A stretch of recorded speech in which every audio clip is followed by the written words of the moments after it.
नमस्कार दोस्तों, सीकेपीसी art channel में आपका स्वागत है दोस्तों। चलिए दोस्तों, आज फिर हम चलते हैं lathe tool and lathe operation के पार्ट किस में चलेंगे दोस्तों, 73 में चलते हैं। तो 73 पार्ट में चलते हैं और इस पे कुछ अच्छे क्वेश्चन की बात करते हैं दोस्तों। यहाँ पर तो देखिए पहला क्वेश्चन हमारा क्या कह रहा है, 4 जा चक पकड़ने की शक्ति 3 जा चक वाले की अपेक्षा क्या होती है, सबसे ज़्यादा मजबूत और अधिक होती है। क्योंकि 4 जा चक जो होता है अनियंत्रित जाप को भी पकड़ सकता है, टेढ़े मेढ़े जाप को भी 4 जा चक में पकड़ सकते हैं, लेकिन 3 जा चक में दोस्तों क्या करते हैं कि एक सिंपल और सिलेंड्रिकल वाले गोल जाप को ही हम पकड़ सकते हैं। ठीक है, तो चलिए अगला क्वेश्चन देखते हैं दोस्तों।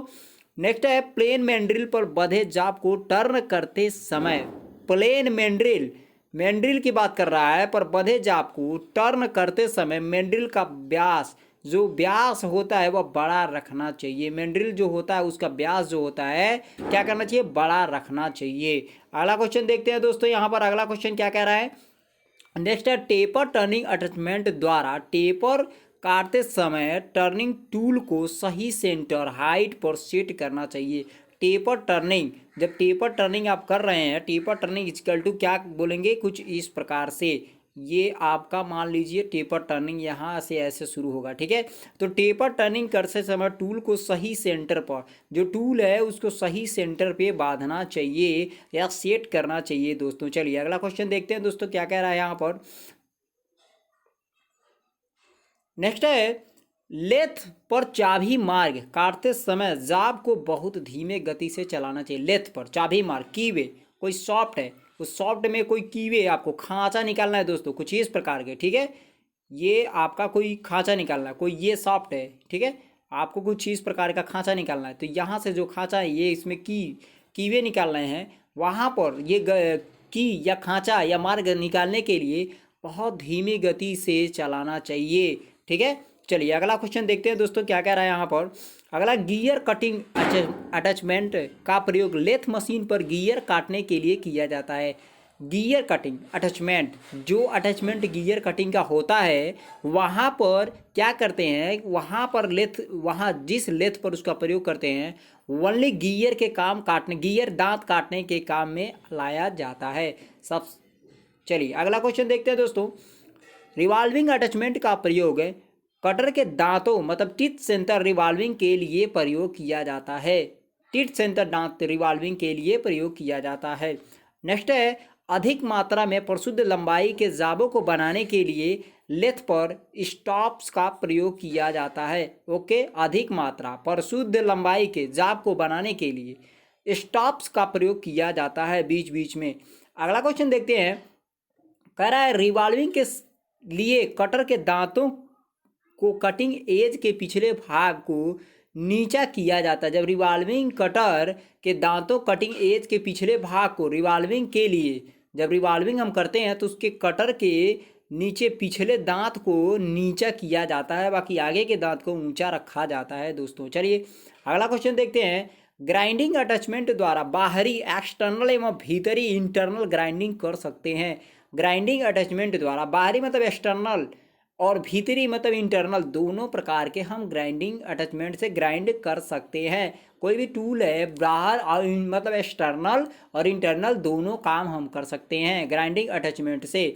नेक्स्ट है, एक ही प्रकार के सीमित लंबाई के जाप को खरादने के लिए स्टॉप्स का प्रयोग किया जाता है। एक ही प्रकार के सीमित लंबाई, छोटी लंबाई, कम से कम लंबाई के जाप को खरादने के लिए मतलब टर्निंग करने के लिए स्टॉप्स का प्रयोग किया जाता है। अगला देखते हैं, मिलिंग अटैचमेंट का प्रयोग लेथ मशीन पर डबटेल व चाबी, ये वाला काम जो है डबटेल और चाबी मार्ग काटने के ही लिए किया जाता है, मिलिंग अटैचमेंट। ठीक है, नेक्स्ट है, ग्राइंडिंग अटैचमेंट में ग्राइंडिंग व्हील की दिशा कार्य विपरीत होनी चाहिए। ग्राइंडिंग अटैचमेंट में ग्राइंडिंग व्हील के, जो ग्राइंडिंग व्हील होता है उसकी कार्य दिशा विपरीत होनी चाहिए। चलिए अगला क्वेश्चन देखते हैं। ऑफसेट विधि द्वारा, ऑफसेट विधि द्वारा टेपर काटते समय, ऑफसेट विधि एक होती है उसमें टेपर काटते समय बॉल सेंटर का प्रयोग किया जाता है। बॉल सेंटर उसमें एक होता है उसका प्रयोग किया जाता है। नेक्स्ट है हाफ सेंटर, हाफ सेंटर जो होता है का प्रयोग जाब के फेसिंग के लिए, फेसिंग इक्वल टू कहे तो ये वाला पार्ट, जैसे ये सॉफ्ट है और ये वाला जो किनारा आपका यहाँ समतल दिखाई दे रहा है, फेसिंग के लिए हम प्रयोग करते हैं, बिल्कुल फेस को बनाने के लिए। नेक्स्ट क्वेश्चन देखते हैं यहाँ पर क्या कह रहा है हमारा।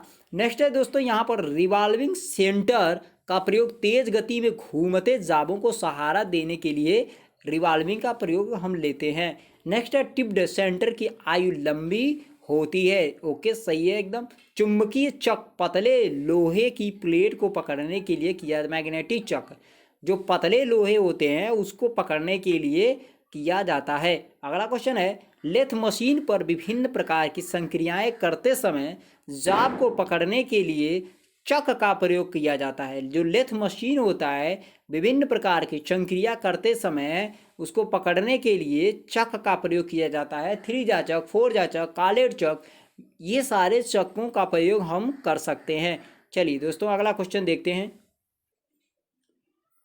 चलिए दोस्तों अगला कह रहा है यहाँ पर अगला क्वेश्चन क्या कह रहा है कि 3 चक को यूनिवर्सल चक भी 3 चक का दूसरा नाम जो रखा जाता है यूनिवर्सल चक कहा जाता है। और ये क्वेश्चन बार बार UPPCL Uttar Pradesh power corporation में पूछा गया है। 3 चक के तीनों जबड़ों एक साथ खुलते तथा बंद होते हैं। एकदम कंटिन्यू, बिल्कुल करेक्ट है। नेक्स्ट की बात करेंगे यहाँ पर 4 चक को स्वतंत्र चक भी कहा जाता है। 4 चक को हम स्वतंत्र चक कहा जा सकता है क्योंकि अनियंत्रित जाब को पकड़ने के लिए सबसे बेस्ट चक होता है। नेक्स्ट कॉलेट चक कैप्स्टन व टैरेट लेथ पर लंबी छड़ों को पकड़ने के लिए किया जाता है। कॉलेट चक का कैप्स्टन और टैरलेथ का मतलब मास प्रोडक्शन में सबसे ज़्यादा उत्पादन वाले ये टैरलेथ होते हैं। कैप्स्टन और टैरेट एक पे हैवी मास प्रोडक्शन और एक पे छोटी मास प्रोडक्शन का उत्पादन, लेकिन दोनों में सबसे अधिक मास प्रोडक्शन निकाला जाता है। नेक्स्ट है दोस्तों यहाँ पर 4 चक के फेस पर टी स्लॉट मतलब टी स्लॉट कटी होती है। जो 4 चक होता है उस पर जो आपका टी स्लॉट फेस पर कटी होती है, टी स्लॉट। ठीक है, अगला चलते हैं।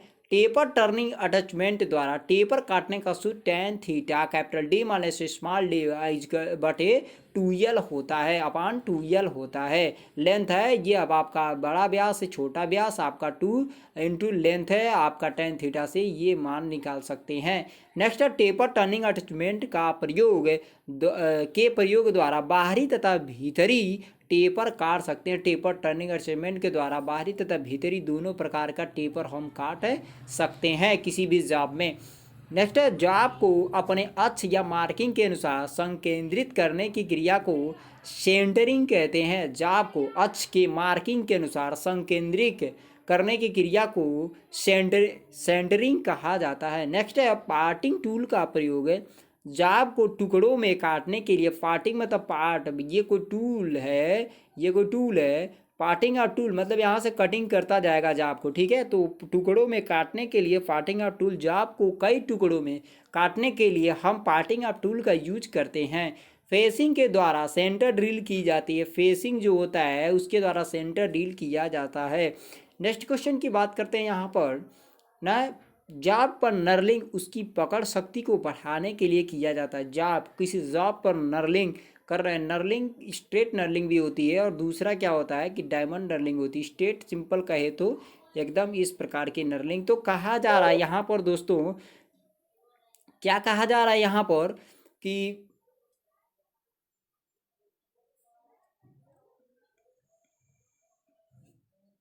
जाब पर कटे गुर्ब, जाब पर नर्लिंग उसकी पकड़ शक्ति बढ़ाने के लिए किया जाता है। तो जब डायमंड नर्लिंग हम कर देंगे तो जब किसी भी चीज़ को खोलना रहेगा तो आप उसके हैंडल पे अगर नर्लिंग किए रहेगा तो बिल्कुल आसानी से पकड़ के उसको टाइट अवस्था में खोल सकते हैं, बांध सकते हैं।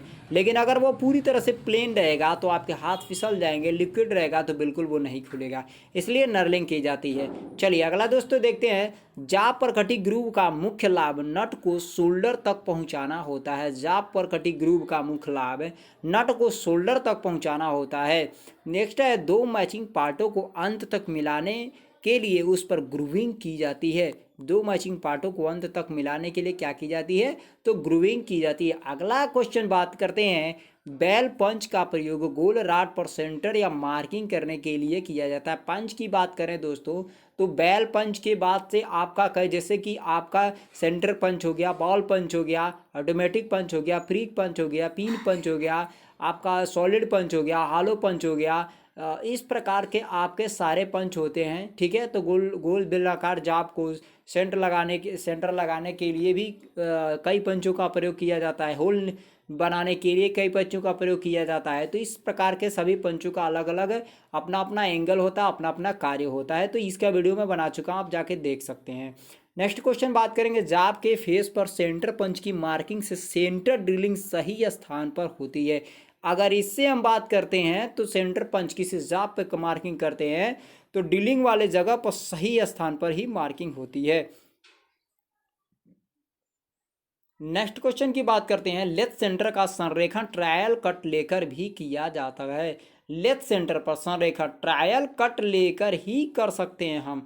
नेक्स्ट है, लेथ सेंटर्स को टेस्ट बार तथा डायल टेस्ट इंडिकेटर द्वारा संरेखण कर सकते हैं। लेथ सेंटर को टेस्ट बार, जब लेथ सेंटर को टेस्ट बार या डायल टेस्ट इंडिकेटर कहे तो दोस्तों उसमें क्या होता है, किसी भी जाप को उत्तल अवलनेस तथा समतलता फ्लैटनेस को चेक करने के लिए हम डायल टेस्ट, एक बॉल होती है उसके ऊपर एक स्पेंडल होता है और एक घड़ी नुमा इस प्रकार की होती है।